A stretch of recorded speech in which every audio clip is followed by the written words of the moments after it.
ये बेचारे परेशान है और इनकी पार्टी सुबह से परेशान है। वो प्रयोग मनीष सिसोदिया के साथ नहीं कर पाए, इससे विचलित है। ये सुबह से परेशान है।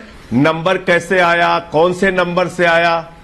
जो लोग मनीष सिसोदिया के घर में सैकड़ों लोगों को भेजकर गमले तोड़वा सकते हैं, बंगले तोड़वा सकते हैं, सैकड़ों वहां कुर्सियां तोड़वा सकते हैं, वो पूछ रहे संदेशा कैसे आया?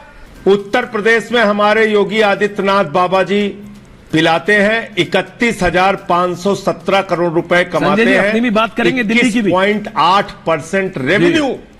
अरे भाई अब आप बोलिए, अब आप बोल रहे थे तो मैं चुप था। बोलिए आप ये तो और पूछ लीजिए तब मैं बोलूं। बोलिए आप बोलिए, पॉइंट रखिए, उसके बाद तिवारी जी उतना ही टाइम लेंगे जितना आप ले रहे हैं। के राज्य में तिवारी जी को मुझसे 5 मिनट ज्यादा दीजिएगा, मैं कह रहा हूं आपसे। मैं अगर बोल दूंगा तो आप बोलिएगा।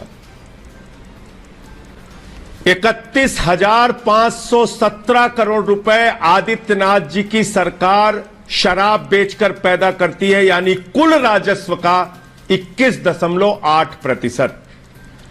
कर्नाटक की भारतीय जनता पार्टी की सरकार 20,950 करोड़ रुपए शराब बेचकर पैदा करती है, यानी कि 20.6% राजस्व कुल राजस्व का सिर्फ शराब बेच के पैदा करती है।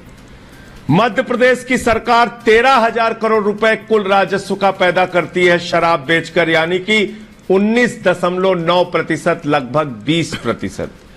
हरियाणा की सरकार 7,000 करोड़ रुपए शराब बेचकर पैदा करती है, 13.7%। ये सारा कुछ आंकड़ा है।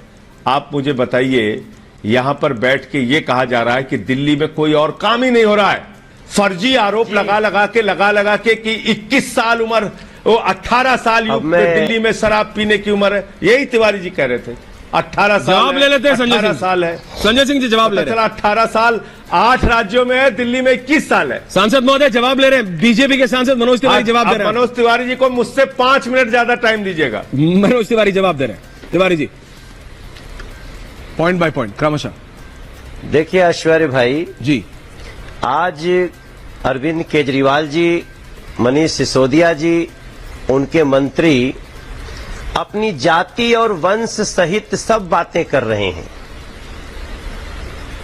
लेकिन आज दिल्ली ये जानना चाहती है कि ये शराब घोटाला, शराब नगरी दिल्ली को बनाने के पीछे साजिश और उसके बाद जाति में घुसने की ये साजिश क्या है? कि पूरी जानकारी शायद मनोज भाई को नहीं है। दिल्ली सरकार को 235 करोड़ रुपए पूरा का पूरा पैसा जिसको ठेका मिला उसने दे दिया, राजस्व का कोई घाटा नहीं हुआ। 30 करोड़ रुपए जो जमानत राशि पहले ठेकेदार ने जमा की थी, उस जमानत राशि को वापस कर दिया। कह रहे घोटाला कर दिया, भ्रष्टाचार कर दिया। 10 ये बातें कौन से लोग बोल रहे हैं? जिन लोगों ने चंद पूंजीपतियों का 10 लाख करोड़ माफ कर दिया, बैंकों का कर्जा राइट ऑफ कर दिया, बैंकों की बैलेंस शीट से नाम हटा दिया, जिन लोगों ने 5 लाख करोड़ रुपए के टैक्सेस माफ कर दिए, जिन लोगों ने अपने एक मित्र को 2.5 लाख करोड़ का कर्जा दिया, जो लोग ईडी सीबीआई का इस्तेमाल करके मनीष सिसोदिया को तोड़ना चाहते हैं, आम आदमी पार्टी की सरकार को गिराना चाहते हैं, महाराष्ट्र का प्रयोग दिल्ली में करना चाहते हैं। महाराष्ट्र का प्रयोग कोई भाजपा के लोग कोशिश ना करें दिल्ली में, क्योंकि मनीष सिसोदिया ने कहा एकनाथ शिंदे चुपचाप आपसे मिल लिए, मुकुल राय चुपचाप आपसे मिल लिए, हेमंत बिस्व शर्मा चुपचाप आपसे मिल लिए। मनीष सिसोदिया ने जाति का नाम लेकर नफरत नहीं फैलाया। देश के सूचना और प्रसारण मंत्री अनुराग ठाकुर ने उनके नाम के साथ खिलवाड़ किया। क्या बोले? मनी। ये कर रहे हैं आप, सिसोदिया वंश का अपमान कर रहे हैं, महाराणा प्रताप के वंशज का, राणा सांगा के वंशज का अपमान कर रहे हैं आप किसी का नाम बदल देंगे? इतनी हैसियत हो गई भारतीय जनता पार्टी के नेताओं में कि हम किसी का नाम ही बदल देंगे। हम मनोज तिवारी जी का बड़ा सम्मान करते हैं, हम कहते हैं मनोज तिवारी के नाम के आगे हम तिवारी लगने ही नहीं देंगे, हम इनका तिवारी हटा देंगे। हमारी क्या औकात है, हम इनकी तिवारी हटा देंगे? हम ब्राह्मणों का अपमान करेंगे?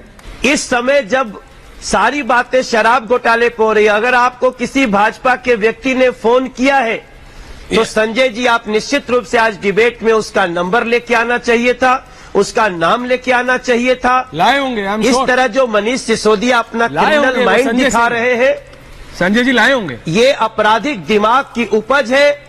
आज आपको इन सारी बातों को पीछे छोड़िए, वो आप तो झूठा बोल सीबीआई रहे हैं। इंक्वायरी हो रही है, जो होगा मनोज सो तिवारी होगा। जी, आप मनीष किसने सिसोदिया को फोन झूठा किया, क्यों बोल रहे हैं? किसने हो सकता है पार्टी कि में आप आने संजय को जी के कहा, पास प्रूफ हो। ये आज देश को बताने की आवश्यकता है। नहीं, मनोज तिवारी जी आप झूठा बोल रहे हैं मनीष सिसोदिया को। प्रूफ संजय है सिंह तो जी मैं अभी मांग रहा हूं। ले आएंगे नाम। संजय सिंह जी बता दीजिए नाम। संजय सिंह जी बता दीजिए। हाँ तो संजय आप तो हर भाई, चीज खुल के बात आप करते हैं। बताइए कि किसने फोन संजय जी किया, बता दीजिए। किसने भाजपा में बुलाया, वो कौन है? संजय जी बता दीजिए। देखिए, ये बेचारे परेशान है और इनकी पार्टी सुबह से परेशान है जी कि जो प्रयोग इन्होंने सक्सेसफुली महाराष्ट्र में कर दिया, वहां की सरकार गिरा दी एक नाथ शिंदे को मिला के। जो प्रयोग इन्होंने आसाम में कर लिया हेमंत विश्व शर्मा को मिला के, जिसपे वाटर घोटाले का आरोप लगाया, फिर मिला के उसको मुख्यमंत्री बना दिया। जो प्रयोग इन्होंने मुकुल राय के साथ कर लिया कि उनको जिस दिन ईडी का सम्मान मिला, उसके एक हफ्ते बाद उसको अपनी पार्टी में शामिल करा के राष्ट्रीय उपाध्यक्ष बना लिया, वो प्रयोग मनीष सिसोदिया के साथ नहीं कर पाए। इससे विचलित है ये, सुबह से परेशान है कि अरे हम तो गिराना चाह रहे थे, सरकार ईडी सीबीआई की सारी जांच बंद करा देते। मनीष सिसोदिया टूटे ही नहीं। मनीष सिसोदिया कह रहे नहीं, हम अपनी पार्टी के साथ, अपने सिद्धांतों के साथ, दिल्ली के बच्चों के साथ, दिल्ली की शिक्षा के साथ, अरविंद केजरीवाल के साथ कंधे से कंधा मिला के खड़े रहेंगे, तुम हमको तोड़ नहीं पाओगे। तो पूछ रहे हैं कि नंबर कैसे आया, कौन से नंबर से आया? जो लोग मनीष सिसोदिया के घर में सैकड़ों लोगों को भेजकर गमले तोड़वा सकते हैं, बंगले तोड़वा सकते हैं, सैकड़ों, वहां कुर्सियां तोड़वा सकते हैं, वो पूछ रहे संदेशा कैसे आया? सिर्फ फोन से ही आ सकता है संदेशा? तो उसकी डिटेल जब आपको बताना होगा। हां, ये मान लीजिए कि अब तक आपने जिन जिन लोगों को तोड़ा, किसी ने बताया नहीं। मनीष सिसोदिया अकेले शख्स हैं जो आपकी इस साजिश के पहले देश के सामने उन्होंने सार्वजनिक कर दिया कि हमारे पास ईडी सीबीआई की जांच खत्म करके और पार्टी तोड़ के लाने का प्रस्ताव आया था। बाकी इंतजार कीजिए, अभी पिक्चर बाकी है। दूसरी बात, जो उन्होंने अपने मुंह से बताया, चलिए उसको ही सही मान लेते हैं, बाकी छोड़ देते हैं। वो कह रहे हैं 10,000 करोड़ रुपए की, 9,500 करोड़ रुपए की पॉलिसी थी। तो 9,500 करोड़ की पॉलिसी में 10,500 करोड़ का घोटाला हो गया। अरे भैया, कुछ तो सोच समझ के बोलिए। 9,500 करोड़ की पॉलिसी थी, 10,000 करोड़ घोटाला हो गया। ऐसी बातें अगर आप करेंगे तो आपकी बात और वाला भी जोड़िए, और लोग इस बात को समझेंगे।